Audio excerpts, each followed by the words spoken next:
Hello everyone.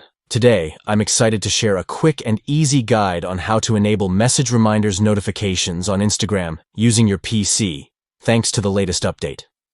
Let's jump right in. First, ensure you're logged into your Instagram account on your preferred web browser. Once you're in, take a look at the bottom left corner of the screen. You'll see a familiar icon that looks like 3 horizontal lines.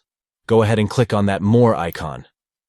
Now that you've opened that menu, look for the Settings option.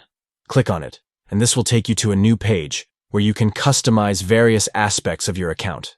From here, find and select Notifications. This section is where you can control all the different alerts and notifications from Instagram. Next, you'll want to click on Push Notifications. This option allows you to manage how Instagram communicates with you. Under this section, you should see a category labeled Message Reminders. This is where the magic happens.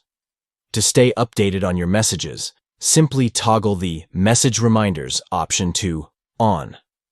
This means you'll receive handy reminders whenever you get messages, ensuring you never miss an important notification from your friends or followers. And that's it. You've successfully enabled Message Reminders notifications on Instagram for your PC. Thanks to this new feature, staying connected has never been easier. If you found this video helpful, don't forget to subscribe for more tips and tricks. See you in the next one.